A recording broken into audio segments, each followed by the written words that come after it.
The sky was overcast as Daniel Harper, a self-made millionaire with the world at his feet, stepped out of his luxury penthouse in the heart of the city. On this particular morning, he had a meeting that would solidify his place among the city's most powerful and influential elite.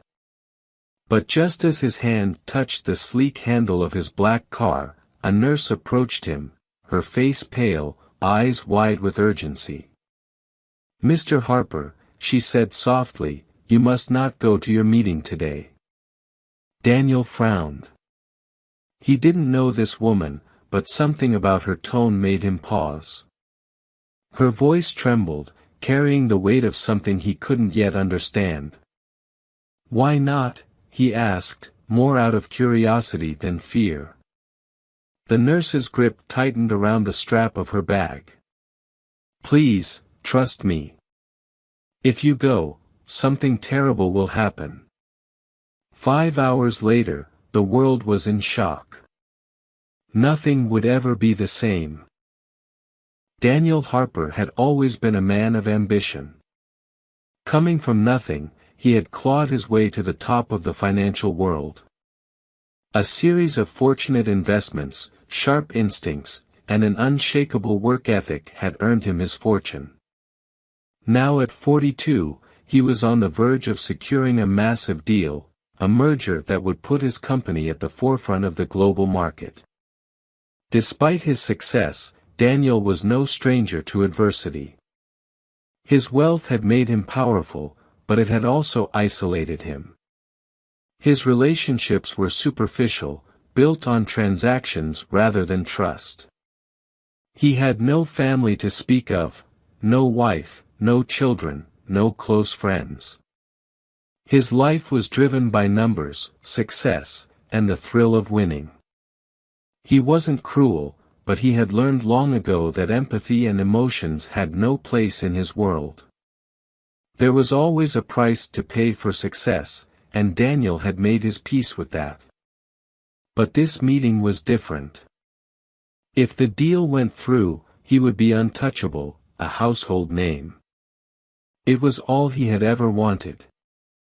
However, as he stood in his driveway that morning, staring at the nurse who had interrupted his routine, Daniel found himself unsettled.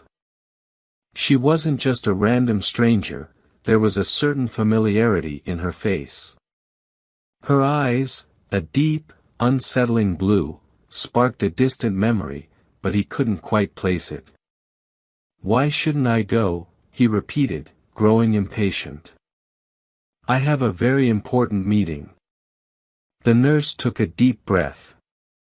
"Something tragic will happen if you do.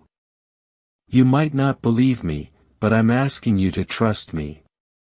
Just for today, cancel your plans. I can't explain everything right now, but please, don't go." Daniel, ever the pragmatist, felt a surge of annoyance. This was ridiculous. A stranger trying to dictate his day based on vague warnings.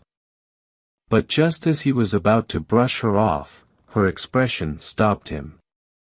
There was real fear in her eyes, not the kind of fear you could fake. "What's your name?" he asked. "Lily," she replied softly.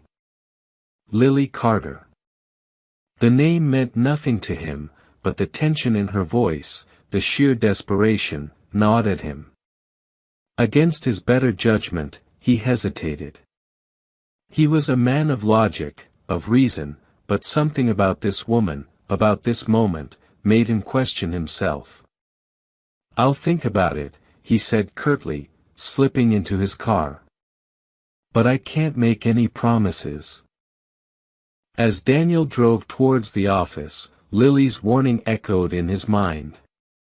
He tried to shake it off, but the seed of doubt had been planted.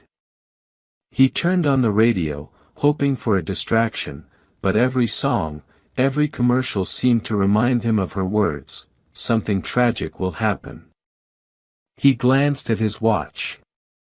He had just enough time to make it to the meeting, but his mind was no longer focused on the deal.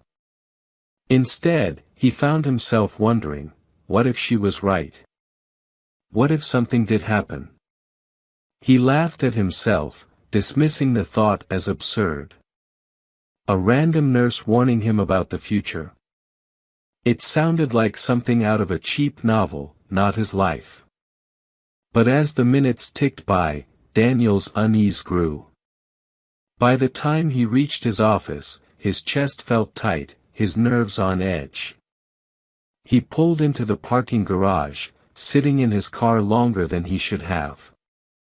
It would be easy to call off the meeting, to reschedule. But he couldn't, this was too important. He stepped out of the car, heading towards the elevator. Inside, his reflection stared back at him from the mirrored walls. He barely recognized the man he had become, wealthy, powerful, but hollow inside. Then his phone buzzed.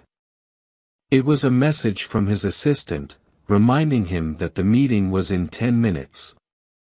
He took a deep breath, steeling himself for what lay ahead. But as he approached the conference room, he noticed something strange. The atmosphere felt off, tense. The usual hum of conversation was absent. His team members were gathered around the large glass windows, whispering among themselves. Daniel's stomach twisted. "What's going on?" he asked, walking towards the group. His assistant turned, her face pale. "Sir, there's been an accident." Daniel's heart dropped. "What do you mean?" She handed him a news alert on her phone. His eyes scanned the headline, "Massive building collapse in downtown, dozens feared dead." His blood ran cold. The address listed was the location of his meeting. Daniel staggered back, his mind reeling. If he had gone to the meeting, he would have been inside that building. His breath came in shallow gasps as the weight of the realization hit him. Lily's warning, it had been real. She had saved his life. He couldn't believe it. How had she known? Why had she come to him?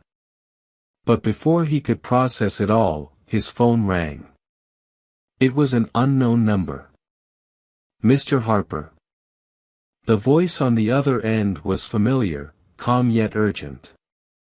It was Lily. How did you know?" Daniel stammered.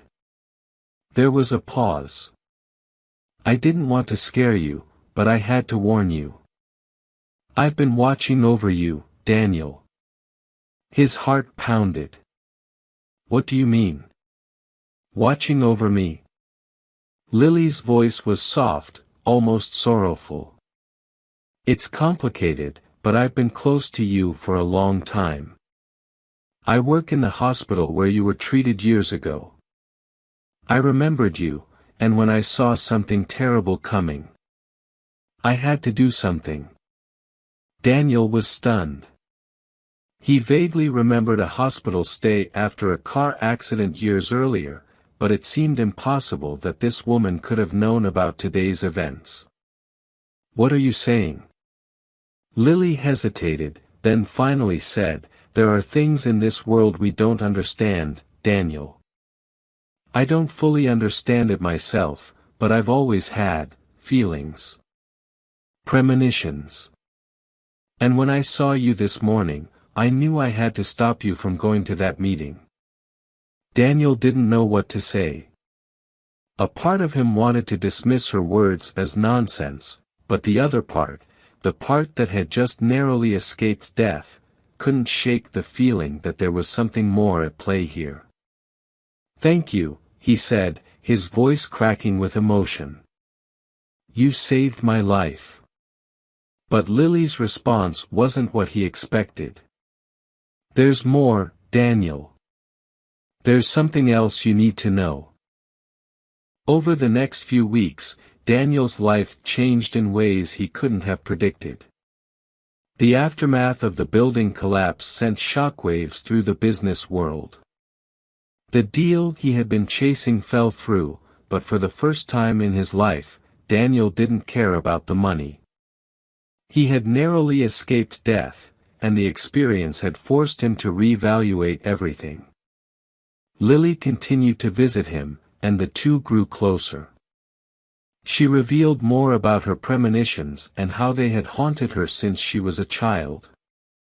She had tried to ignore them, but after seeing so many tragedies unfold, she had decided to act. As they spent more time together, Daniel began to feel something he hadn't felt in years: connection. He had spent so long chasing success that he had forgotten what it meant to be human, to care about others. Lily helped him remember. But there was one final twist in their story. One evening, as they sat together in Daniel's penthouse, Lily's face grew serious. "There's something I've been meaning to tell you," she said quietly. Daniel turned to her, sensing the gravity of her words. "What is it?" Lily took a deep breath. "The premonitions I've been having, they don't just come randomly. They're tied to people, to their fate. And when I saw you that day, I knew that your time wasn't up. But I also saw something else." Daniel's heart skipped a beat. "What do you mean?" Lily looked into his eyes, her expression filled with both sadness and determination. "I saw that you were meant to survive that day. But I wasn't." Daniel froze, his mind racing. "What are you talking about?"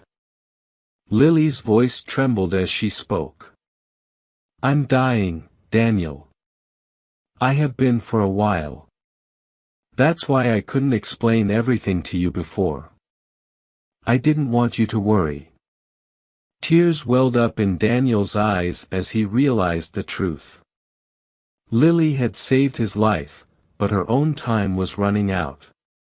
In the weeks that followed, Daniel did everything he could to be there for her. He took her to doctors, hoping for a miracle, but it was too late. As her condition worsened, Daniel stayed by her side, feeling the weight of every precious moment they had left together.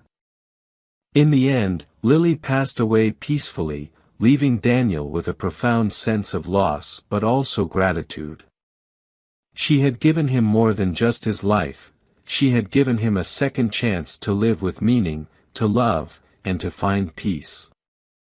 As he stood at her graveside, Daniel made a silent promise to honor her memory by living the life she had saved, not just for himself but for her as well. In the aftermath of everything, Daniel Harper was no longer the man he used to be. The ruthless, driven millionaire had been replaced by someone who understood the fragility of life, the value of human connection, and the power of fate. He continued his work, but with a new purpose: to make a positive impact on the world, just as Lily had done for him. And every now and then, when the sky was overcast and the wind whispered through the trees, he could still feel her presence, watching over him, guiding him through the rest of his life. The nurse's warning had changed everything, and nothing would ever be the same again. The end.